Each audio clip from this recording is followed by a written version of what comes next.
What's up, everyone? Welcome back to another episode of Boleros. Sam here with Gab and Maui. Say hi, guys.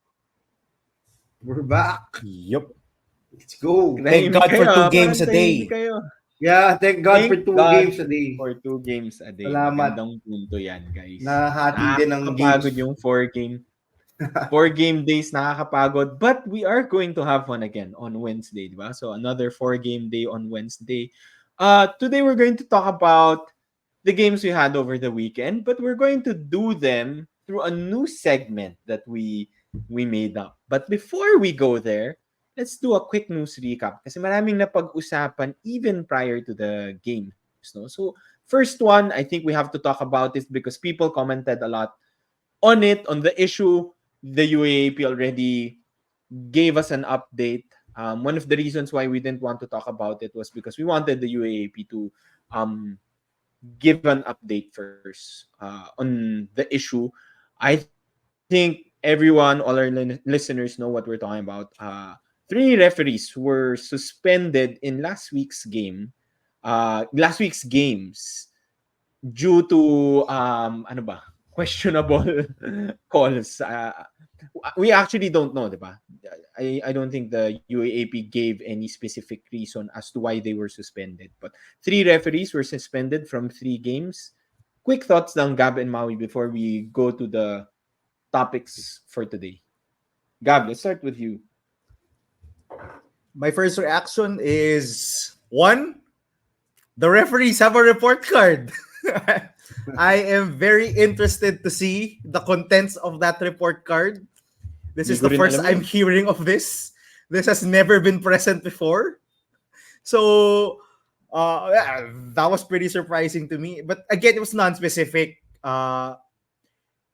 Just take note, I know everyone, well, not everyone, most of the people are pointing to the Ateneo and UE game, and that's the most clickbaity thing that every news reporter, everyone is trying to post. But the UAP did cite 3 games: the UP versus FU game, the Ateneo UE game, and also the LaSalle Adamson game. So it was 3 games. Since 3 refs were suspended, it's logical to think that one referee from each game was suspended.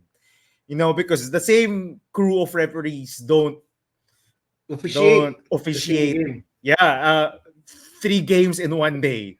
One, they will get tired. Hindi sila lagari And eh. two, oh, ano yun, yung walang budget ang UAP, yung same 3 refs lang for the 3 games. No, it's gonna be 3 sets of referees, and since three games were cited, it's logical that one referee from each game was cited. Now, as to the contents and as to why they failed the report card, I don't know what grade did they get, a F, or how they graded it. I don't know, but one ref from each game was suspended. We don't know why. They just failed the report card. As to my thoughts to the each individual games, I watched all these 3 games from start to end. I honestly don't know what certain was it the totality of the game that they were referring to? Was it a specific call in the game? Was it a specific moment? I'm not really sure. To me, they were equally contested game. While there might have been calls that went the other way or went a certain team's way. Of course, there will always be calls like that. But to me, it was a evenly called game. Evenly called games, pala. Those 3 games. I mean, I didn't find any specific instance that warranted a suspension of refs from each of the 3 games. I don't know what they're referring to. So I want more clarity actually, but it seems like the UAP is satisfied by saying that they failed the report card. Yeah. I would have to I have the same sentiments mostly with Gab on this matter. I'm happy that the UAP has a report card for referees, but my main I also don't want to comment on a specific game without the UAP's notes. I mean, if the UAP my wish I mentioned to these two guys, yung wish ko is that the UAP should have or could have shared us yung pertinent details of why these referees were suspended for all 3 games. I mean, they're the experts. They hired. There's a commissioner for this reason. Sharing the information to fans would have probably be beneficial, similar to how the NBA does it with their last 2-minute report. This would give clarity to as to why they decided to suspend all 3 to suspend referees from these 3 games. But as far as commenting on that na UE game, ang main ano ko lang is these news outlets are crazy for doing a clickbait. The memo clearly had 3 games. I'm not saying that there wasn't anything malicious during the Ateneo UE game. I'm just saying that it's crazy that there were 3 games there and there were referees suspended in those 3 games, but people are only reacting to the Ateneo UE game because most of the titles of the articles we see online are only about Ateneo UE. So yeah, moving forward, I'm just happy that the UAP does these things. I mean, better than not doing anything. At least they have a proactive way of looking at these games. They review the games and they review the referees, because we need to have the top list of referees when the game matters. That's when the Final Four starts. I think the UAEP was very clear in stating that these referees suspended will not be there for tiebreakers or the Final Four. So they have been excluded from the list for more crucial games. So yeah, I think general reactions, those are most of my general reactions. I agree mostly with Gab, but I want the UAP sana to give us more details. So we understand also as fans which calls should have gone this way, which calls should have gone that way. Yeah. Good point, Maui. I think crucial that you pointed out that they won't be refereeing crucial games anymore after their suspension. I think that's kudos to the UAAP for doing that. Pero maganda din yung point mo, no? It would be interesting if the UAAP could be more transparent about it. And I think similar to, yun nga, sabi mo, the NBA's last 2-minute report, maybe something like that. And I think the UAAP is progressive enough, I think, to do that. They've made a number of adjustments before. So I think yung added transparency could really help then answer yung issues or questions ng fans. Sige, let's move on to another sort of like breaking news na luma na. Padrones from NU who was out during their last game will be missing the rest of the season apparently for that inadvertent elbow to the face coming from Malik Diouf. Medyo I think it was more than an elbow, Sam. Ano ba? Buong arm ba? So Padrones is out. How does this affect NU's chances this season or the standings? Maui. I think si Gab would say CJ Palacielo, here it will we be- go. Yeah. I was gonna say Gab was gonna say CJ Palacielo, here we go. But yeah, NU's Coach Jeff Napa, yung press conference niya kanina mentioned that NU is a team not with a bunch of stars. They're with a team but that have players that are stars in their own roles. And anytime we lose, NU is a team that thrives in their depth. They have a lot of players that can play different roles. Losing a player such as Padrones would probably be detrimental to them late in the season. But yeah, they have PJ Palacielo, so maybe PJ Palacielo can get more minutes and flourish. If you watch yung game kanina, we'll also tackle those reactions. A couple of players have stepped up. Some of the players we'll mention later. But yeah, I think NU is a deep enough team to be able to absorb this loss, as proven by their win against LaSalle today. But it is still a big blow. Similar to how the UAAP did the memo with the refs. It would have been better if I was posting this sa Twitter account ko. It would have been better if they, kasi apparently NU submitted sa X na siya, pare. Hindi na siya Twitter. X. Apparently NU submitted a petition also to the UAAP to review the play, but apparently the UAAP did not give out a memo or anything.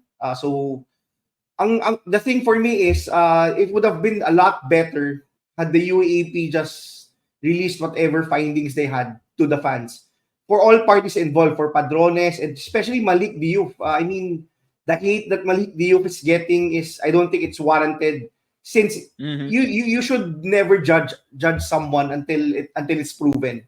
Yan ang Oh, I live by that we- statement. And I think we'll get there. the hate that Malik has gotten is a bit too far. This is coming from an Ateneo person, but I won't give any of my reactions. I have seen videos, I have seen photos, but I don't think I have the necessary angles to determine if there was malice or anything. Don't want to say there wasn't or there is, but it would have been better if the UAAP just decided to release whatever findings they had, so that these fans, or us, the fans, including me, would not have to react blindly to what happened. But yeah, kudos to Malik Diouf for calling Padrones and apologizing and talking about the incident. Padrones, well, I guess a good sign is Padrones also attended yung game nila this afternoon against Lasal. Hopefully he gets better. It's a crazy injury, orbital fractures in the face. I do not wish that would happen to anyone. I just hope he gets better soon. He was getting opportunities, and it's unfortunate that he's probably out for the season.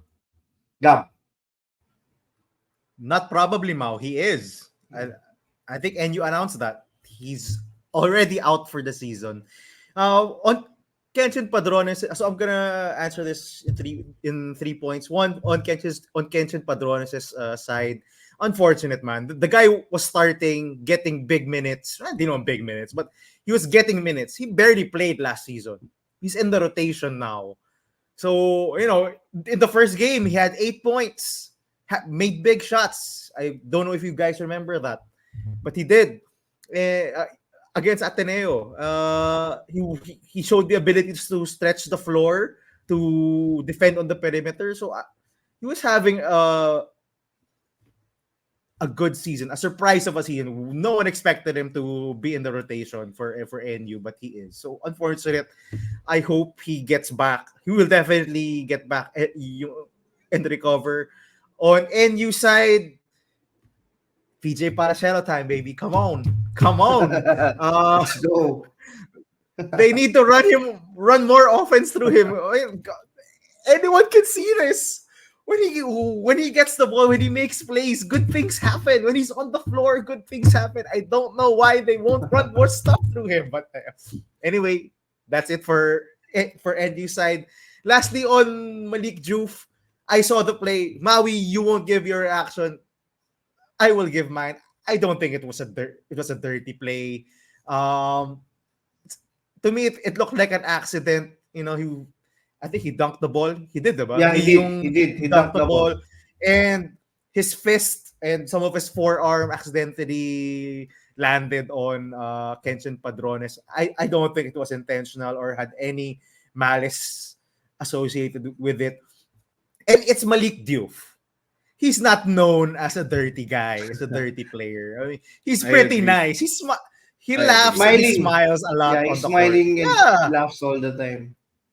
Yeah, he couldn't even lie about touching the ball nung tinip-in niya yung shot ni di ba? Ni LeBron. So so he's an it's very different when kunyari a player like in the NBA, like someone like Draymond Green does it or Dillon Brooks does notorious. it. They won't get May yung mga history, notorious na history. If they were caught doing that, you won't give them the benefit of the doubt because they've had the history of doing dirty plays on the court. Malik Diouf has never been that.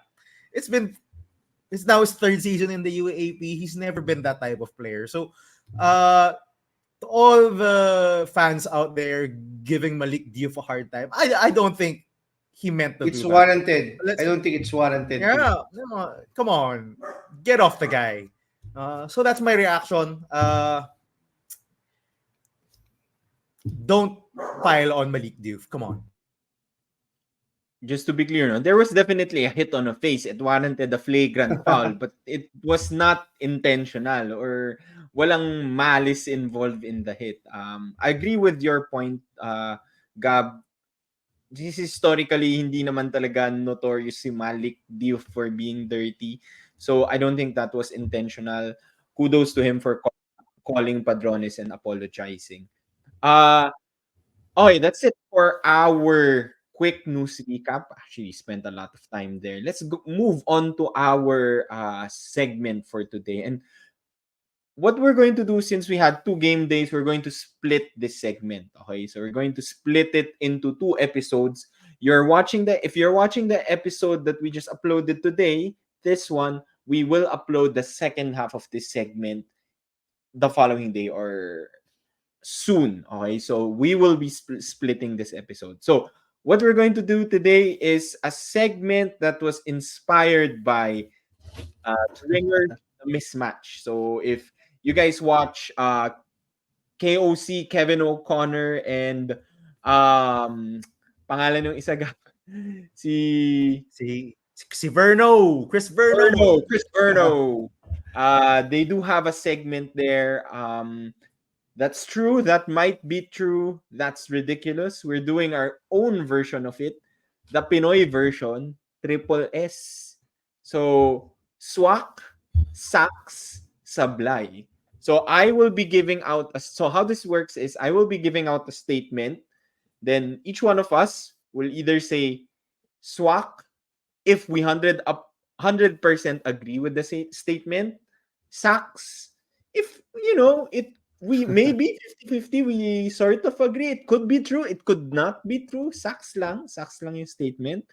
And then Sablay, not the UP Sablay, but Sablay as in Mintes that's ridiculous. 100% I don't agree with that statement. You're crazy for saying that, Sam.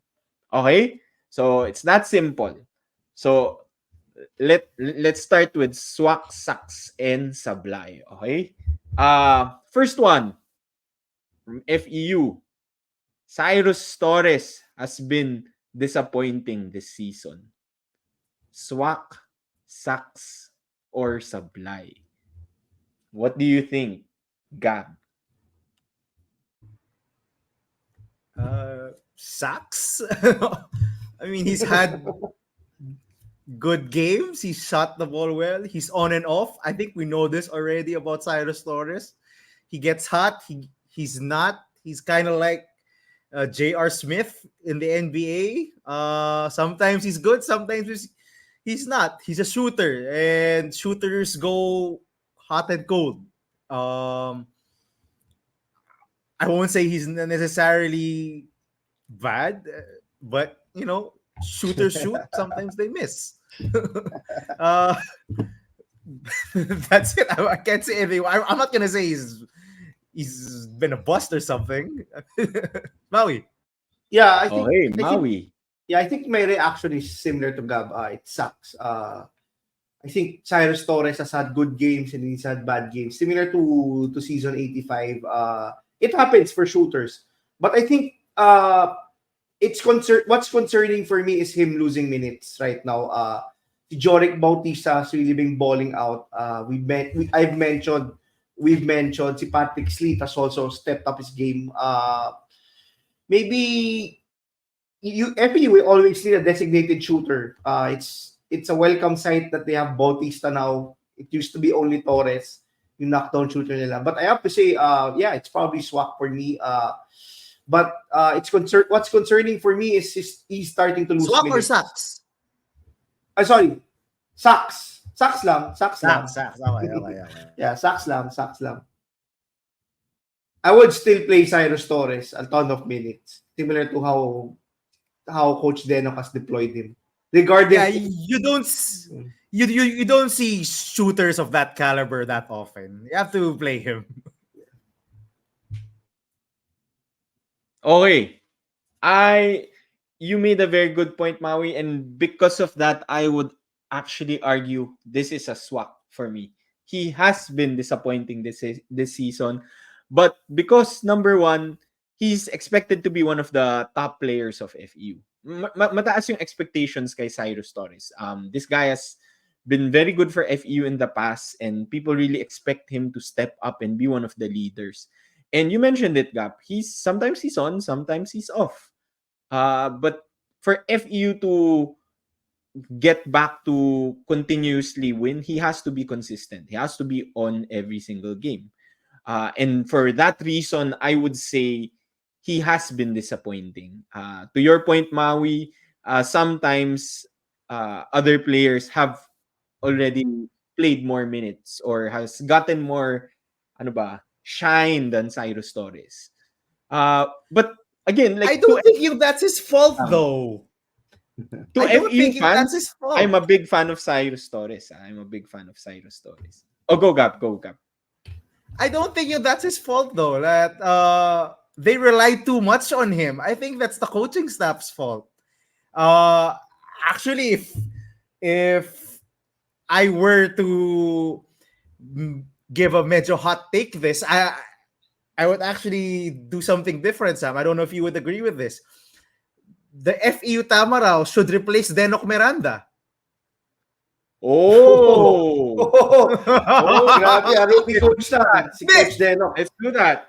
Here's Okay, my Gab, point. so what would Okay. anong susunod mo? They should replace My point is, they have not changed the way they play. Diba, you fired Coach Olsen Racera because he was underwhelming last season. They weren't generating any offense, and they started 0-5 and failed to make the Final Four. And tell me, what has changed this season? They started 0-4. They're playing the same way, and they're relying on Cyrus Torres to shoot them out of ball games the same way last season. They just have a worse FSA who can't get buckets at the rim. They still run a lot of isolation basketball on the perimeter, drive and kick, and it has led to a 1-4 start. So if we were doing bowlers and boleros so far, bolero would be the Denok Miranda. What has changed, FEU? And I'm sure a bunch of our FEU subscribers are just as frustrated, no? I know I've seen some comments na they're also very frustrated as to why we're running the same offense as we did last season when this same roster proved that offense did not work last season. And we're still doing it. So, ako actually kaya ako sucks doon because they rely heavily on Cyrus Torres' shooting. At hindi pwede ganun lang. It showed last season that they can't solely rely on Cyrus Torres to shoot them out of ball games. Yeah. Okay. Yun medyo hot takey version of the FEU. Ako naman, just to react to Gab, I think it's not, for me, Coach Denok deserves to get his time. He's a rookie coach. But ang reaction ko is, if they'll just run the same things, was the firing of Olsen Racela really necessary? I mean, if Denok Miranda is just running mostly the same action as when he was an assistant coach with Coach Olsen, did it warrant for them to really let go of Coach Olsen, considering that Coach Olsen has led them to the Final Four and has been consistently good during previous seasons, to the point that I think FE was the closest team to really give Ateneo a challenge during previous seasons, kahit nung Final Four pa lang. So my question is, was the firing of Coach Olsen really necessary since we haven't really seen anything new from FEU? I mean, they could have easily started 0-5 this season had LJ Gonzalez not took over late game. It's just that right now they have Joric Bautista also with Cyrus Torres, but Joric Bautista shot poorly yesterday, so it looks like they're just running the same action, then hoping that maybe one of Joric Bautista or one of Cyrus Torres will get hot. So yun ang point ko. But I think Denok Miranda has a leash. He has to, just because he is an FEU UAAP legend, I don't think he will get axed this season. Probably will. It's crazy if he does. But given the off season, I wouldn't be surprised. The off season we had after season 85. Maganda yung point ni Gab, no? And I think it's also because if you look at the coaching staff of Coach Denok, a lot of those coaches were already part of the coaching staff last season. I mean, even Denok Miranda was already part of the coaching staff last season. Si Mark Isip was there also. Johnny Abarrientos. What has changed? Johnny A, diba? What has changed? I think that's the question. Juxtaposed to Adamson, the Adamson coaching staff, which we all know was the old FEU coaching staff, diba? Like Coach Gilbert Lau. Yeah, Gilbert Lau. Yep. These were the guys that were coaching FEU before Nash left for the PBA, diba? But I think si FEU really misses Coach Nash Racela looking at Adamson's team now because on a talent perspective, if you compare the talent of FEU versus the talent of Adamson, I don't think it's that far. Ilaban. Baka mas talent for me. FEU eh. Oo, di ba? Mas may talent pa yung FEU. Mas may mga high school stars pa si FEU. But Adamson's doing so well. And I think credit should go to the coaching staff also of Adamson. So they probably miss Nash Racela for me. Should they get Nash Racela back? They won't be able to. Okay. Next. Let's talk about the team that FEU beat last Saturday. Not only will Coach Tab and Ateneo miss the finals, they will miss the Final Four this season. Maui. Swak, Saks, Sablay. I think very hot topic yan. Ateneans have been less Ateneans are more and more becoming less optimistic. Before, the question was, will they make the finals? After these losses, the question is, will they make the Final Four? And I think my answer is definitely Sablay. I think Ateneo will make the Final Four. When Coach Tab took over during season 76, I think 2016, the first iteration of BEBOB, Ateneo started with a 4-4 record. They were struggling. I think they started 4-2, then lost 2 straight, so 4-4. They were struggling, and then Aaron Black was the best player nung first round ng Ateneo. If you guys remember, I think he injured his foot, and then Terdy Ravena came out of nowhere and took over that starting slot. They ended the season winning 6 straight games and vaulting themselves in the finals. I think Coach Tab will be able to find a magic in the second round. I think the Final Four race, definitely for number 4, will be hotly contested. But I think Ateneo will still make it as the 4th seed. But who knows? Maybe I'm wrong. Maybe you guys mentioned in the game against Ateneo Lasal, maybe I'm biased. But I think Coach Tab will just be able to find the better solution in the second round. But I think if Coach Tab will not be able to find a better solution, I wouldn't be surprised also if Ateneo probably finishes 6th or even 7th sa standings. Given how FPU is now or was already able to get over the hump, they got their first win finally. And I think si UST lang talaga ang team lost in translation. They will Gab is saying before, Gab mentioned before, will they win 2 games? Now the question is, will they win 1 game? When Coach Pido went into the presser, he was joking, makaisa lang kami. Apparently, he wasn't joking. It was truth.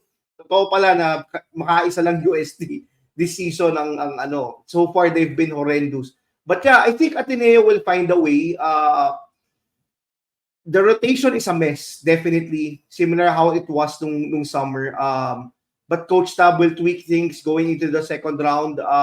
Ateneo historically has played well during third quarters. That's not the case this season.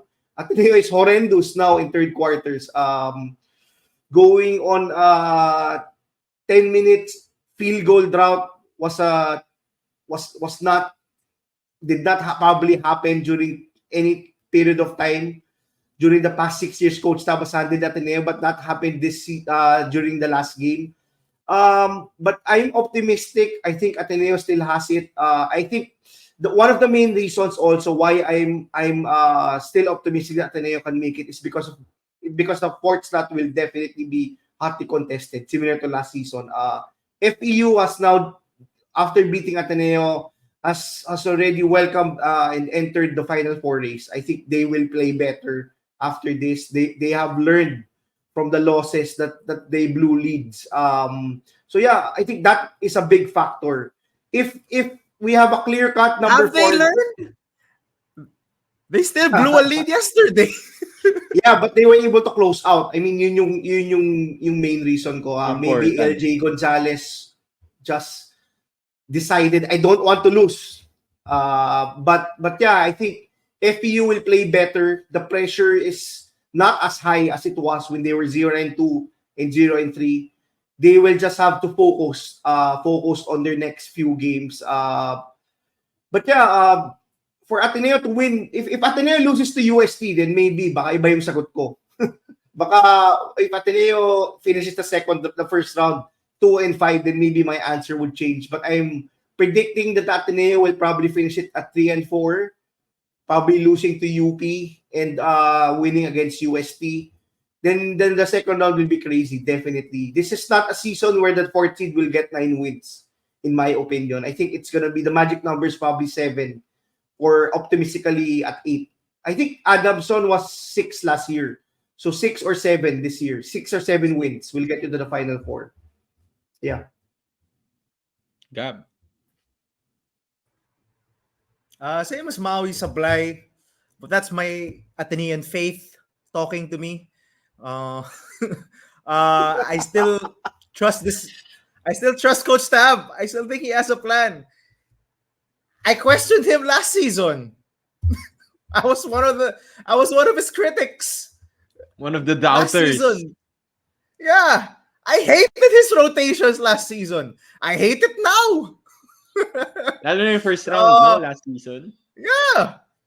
And we ended up with a championship. So if you ask me if will they make the Final Four, I say hell yeah, they will.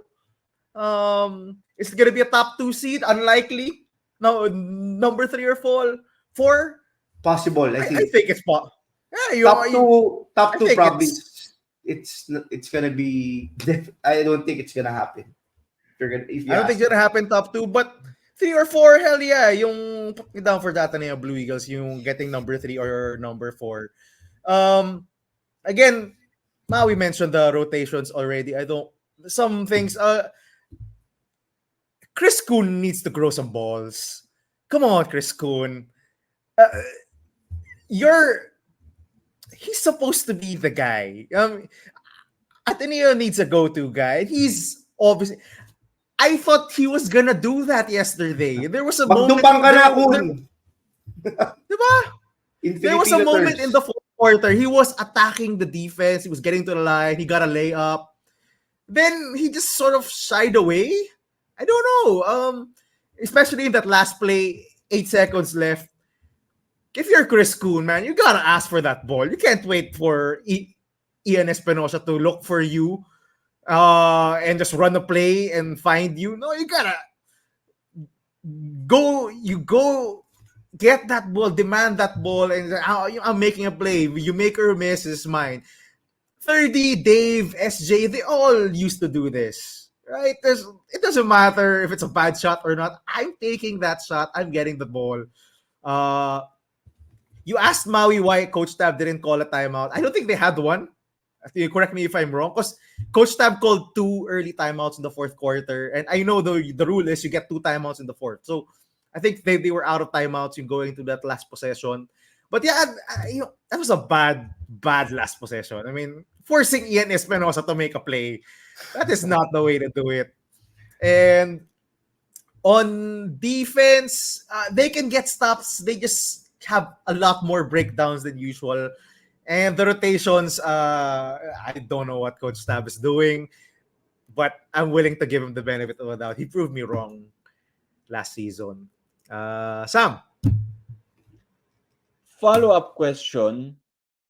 Who do you think uh, is the biggest threat to Ateneo missing the Final Four? Kasi at least for me, I sort of see 3 teams as a lock to sort of make the Final Four at least now, so far. So it's really a battle for that 4th slot. Who's the biggest threat for Ateneo for you? Yeah, I Gab. think Or Maui, go ahead. Maui, go ahead. yeah, si Gab mentioned kanina yung possibility that Ateneo can also still make the 3rd seed. I think with LaSalle's loss kanina, they dropped to 3-2, and then they still have to play UP. If they lose to UP, that means they're 3-3. I think there are a couple of teams that you can mention, but the 3rd and 4th seed will probably be hotly contested if LaSalle loses to UP, which is definitely a game to watch. They have to win that game if they want to secure the 3rd slot. But I think it's very clear right now for me kung sino yung team that could be the 4th team to make the Final Four if it's not Ateneo and LaSalle is the 3rd. Probably Adamson. They're playing so well. They're 3-5. They're 3-2 during the first 5 games. Jerome Lastimosa hasn't even played a minute. That gives them upside. Getting Jerome Lastimosa back, integrating him back into the offense. If they will be able to play better once he comes back, then definitely Adamson has that ceiling play. Jerome Lastimosa can be a ceiling raiser for Adamson. During the start of the season, it was different for me. If you watch yung preseason power rankings namin, we ranked Adamson, I think, 6th or 5th. And it's because I was very concerned how Adamson would play when they lost Jerome Lastimosa. And it's not only Jerome Lastimosa, it's also Manlapas and Duanga. And now we're 1/3 into the season. Adamson is 3-2. A lot of players have been contributing. Cedric Manzano has been consistently good. What this has shown us is that they have a ceiling when Jerome Lastimosa comes. If Jerome Lastimosa comes and they are able to integrate him back better and come up with a better offensive game plan, then yeah, I think Adamson has the best chance to get the number 4 slot again.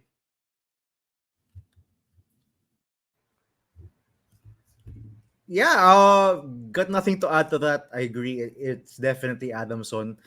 Again, I was higher on Adamson than the two of you guys. So it's illogical for me to be down on them. But yeah, I've watched them in almost every game. They've looked really impressive, both on offense and on defense. Baby boy Manzano, bloody baby boy Manzano, he's now bled for 2 games already.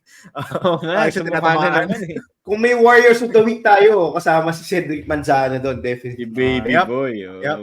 Big so boy na siya it's ngayon. Adamson. But I do have a counter question, and this is something I posted in the comments in our community, in our channel. Who does Ateneo miss more? Fortsky Padrigao or Ange Kwame? I think I know where Maui is going. I want to see where you're going, Sam.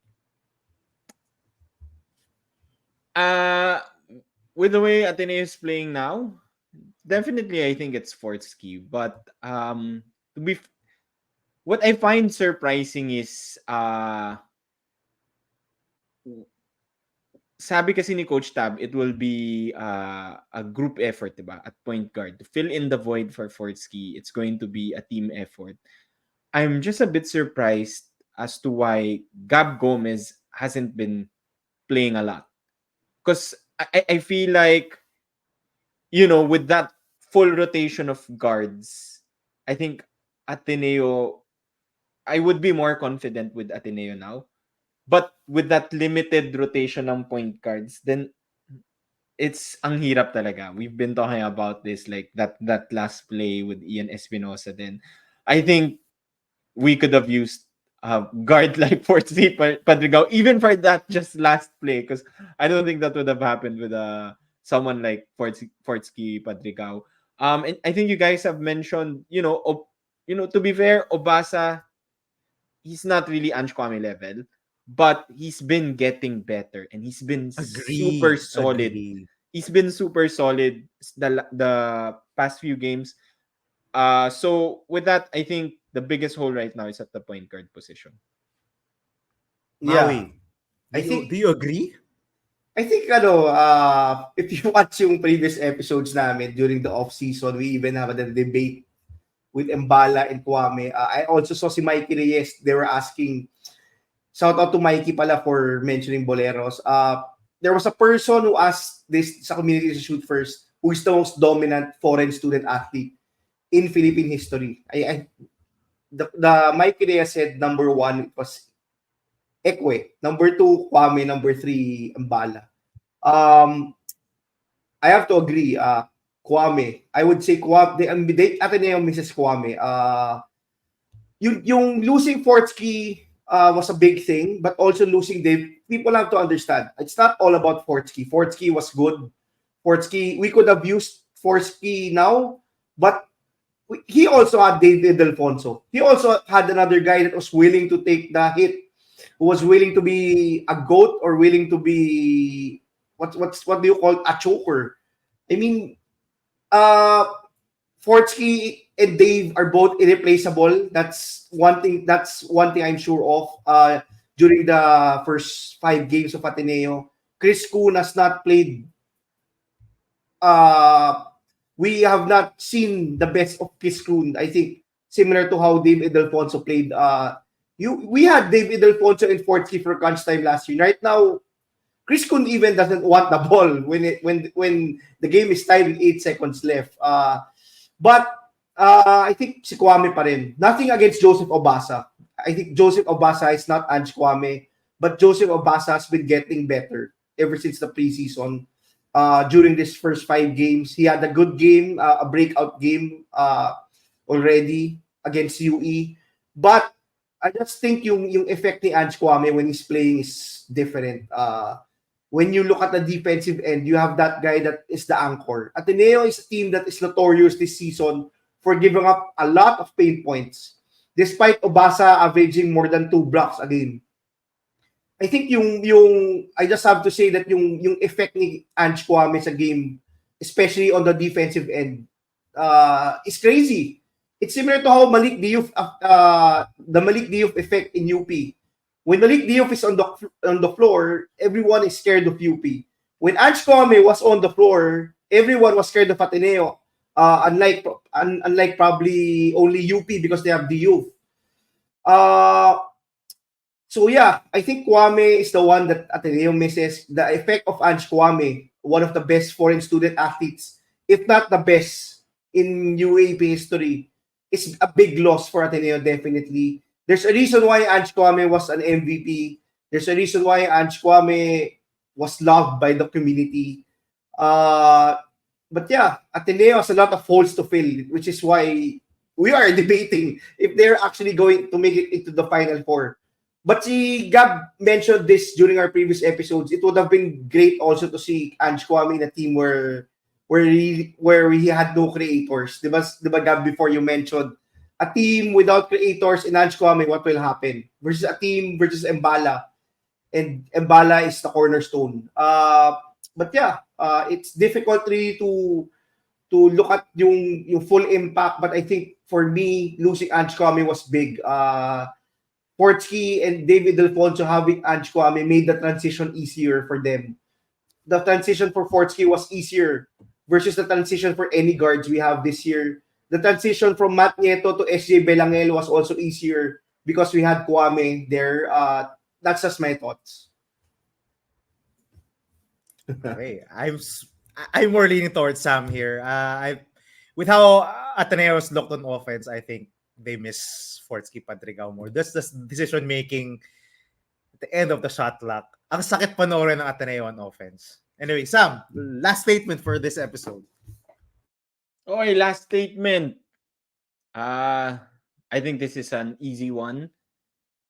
For UST, Nic Cabanero should leave UST next season. He should just leave UST next season.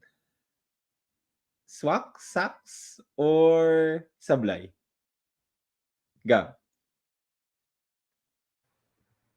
Uh, Let me think about this first, because next season they have more players, so there is a hope. Uh, but I'm going with Swak. I think he should leave. I actually think, and again, I'm going hot takey with this. I actually think UST should just sit their veterans. Sit Manalang, sit Manaytay. Pangilinan. Actually, you play more. He plays in Manaytay because I enjoy watching him. But all other guys, just sit them down. Like si Paul Manalang, he's had 2 seasons of being full-time starting point guard and he's shown next to nothing. Come on. Bring someone else in. Tank this season. Swak sa akin to. Nic Cabanero, just sit out the rest of the games. Go pro already. Just avoid any injury. Get that bag already in Nic Cabanero. And to Coach Pido, listen, I know there's no such thing as tanking in the UAAP. Na, you don't get a draft pick for losing all your games, for going 0-14. Diba? You don't get anything. But for USD's sake, I want to see what else you have on your bench. Those SJ Moore, you talked about him, Maui. Diba? Why is he getting so little minutes? I mean, this is a lost season already. You see what you have. Yung Aljon Menesio's brother is there. I mean, play more. I don't know. See what you have and build something towards next season. Because obviously you're building towards next season. And let's do something else, UST. The vets have proven that they're not capable of competing and making it to the Final Four. So if I were them, experiment, let the young guys play, develop them, get them experience, and probably they'll be better for season 87. But as to your statement, Sam, ako, Swak yan, Nic Cabanero, baka ma-injure ka pa.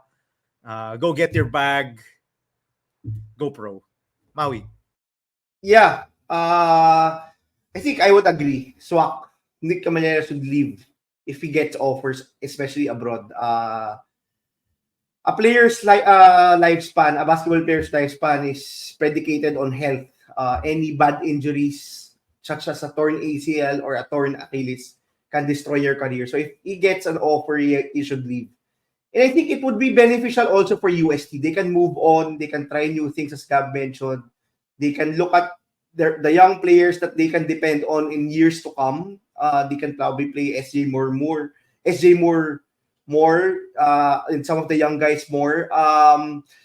Since this is a lost season, I hope and pray that Nic Cabanero doesn't get injured. If you watch UST play, you see that Nic Cabanero, despite huge deficits, leaves everything on the floor. He dives for loose balls.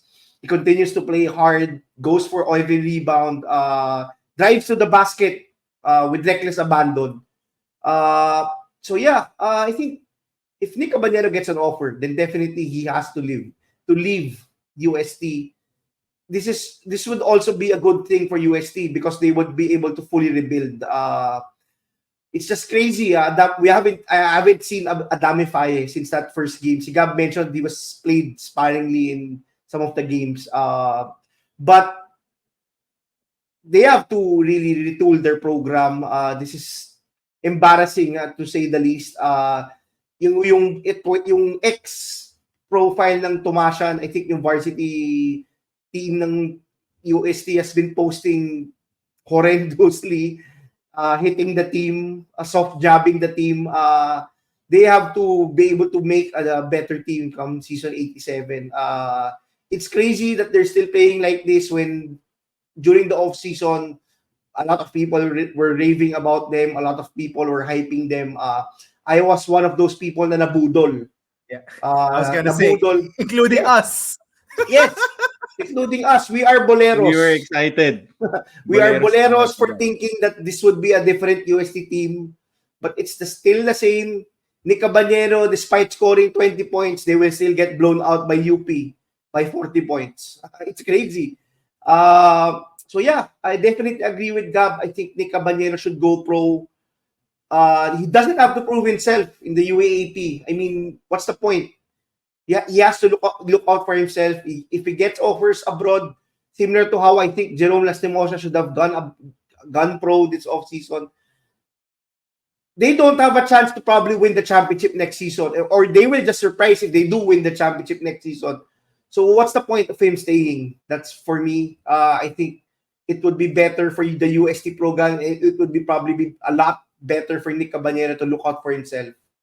I have nothing against Nic Cabanero. I love the guy, which is why I want him to go pro. Kasi baka madali pa siya sa UAAP. Yun lang. 100% agree. My answer here is Swak. You guys mentioned it. Next year, two scenarios. They could become better. Sabi mo, Gab, better players will be coming in. In particular, we know Fortsky Padrigao is joining them next year. But what are their chances of winning the championship next year with other teams being stacked also? Not big. Maybe they will surprise, pero the chances of winning not that big. So Nic Cabanero's already averaging crazy points this season. And I was going to bring up the Jerome Lastimosa comparison, Maui. I was also gonna say, ayaw niya mangyaring nangyari kay Jerome, who sort of overextended his stay, got the ACL injury, now questionable pa if he'll play in his last season. So for me, Nic Cabanero, go get the bag. Just to clarify also, when I said Nic Cabanero should leave UST, I think all of us sort of agreed he should leave and go pro, not leave and join another team. I think for Nic Cabanero, he's ready to go pro now. Diba? So Don't go to that's it UP. for Go pro. or to any other team actually. Yeah, to any other Needs to team. go That was a pro. joke. That was a joke. That's it for the first Or half not. of Swak, Sacks, or Sablay. Stay tuned for the second half. See you. Bye-bye.